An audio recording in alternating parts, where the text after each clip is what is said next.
Hey guys, I'm here to get into Full Metal Jacket, which was directed by Stanley Kubrick, released in the 1987. And this is this. It turns out this is the first Stanley Kubrick film I ever saw. I remember actually just seeing this on TV at my friend's house one day, and I remember just my best friend, like 13 years old. I remember just being obsessed with the first hour of this. I'm like, just thinking that this is just one of the most entertaining, ripping. Like, I think I subconsciously felt the desire to be a filmmaker while watching this segment alone, just because it was so just good and powerful.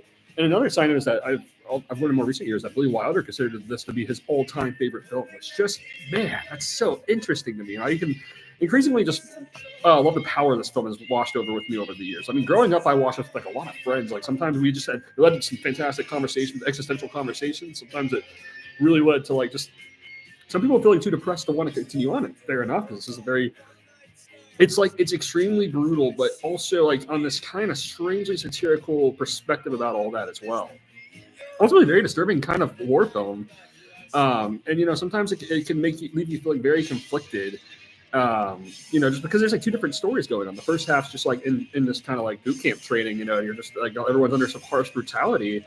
Everyone reacts differently to the harsh brutality. How it's just like. And then the second half is kind of just being thrown out into the real world and just figure out what to do with everything you learned from this camp. And it really is just a perfect depiction. I mean, it really is just some of the greatest acting from Vincent D'Onofrio. He beat Robert De Niro's record in Raging Bull, gave him the most weight for a role.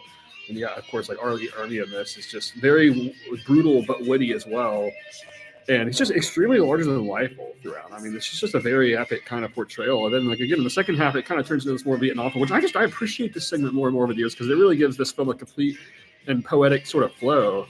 And this is just an outstanding kind of war film from start to finish. I mean, all of this just really holds up as just a perfect Stanley Kubrick depiction. I mean, I really love all of this and how human it is as well as horrifying. Like, it actually feels like, again, as most Kubrick films do, it kind of has a bit of a looming horror kind of perspective living in all this. Like, it does feel pretty disturbing just kind of watching all the characters. And just a lot of it's just in their day-to-day elements, you could say, in a lot of ways. I think that it's a completely different original take on the war genre from Kubrick, which he had two others. Like he had the completely satirical lens with Doctor Strangelove, and then he had like a more of a courtroom drama kind of way with Paths of Glory. But this is just like, again, just like a poetic perspective on balance between being in a boot camp training and in just an actual war zone. So how all these characters are different about it, how a lot of things from before maybe shaped a lot of what they find in the moment in a lot of ways. I mean, like I said, a lot of this is very disturbing. Like it really gets into a lot of the like layered subconscious kind of dark thoughts. Again, it reminds me of a lot of stuff like Taxi Driver, Apocalypse Now kind of layers of it. It's its own original kind of way, a completely different kind of depiction on this kind of thing than what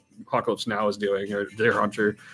Again, it kind of does have some of that dark comedy, but ultimately it just feels like it's more of a disturbing kind of aftertaste this film leaves than anything. And it just really ends up just being completely disturbing from start to finish, simply put.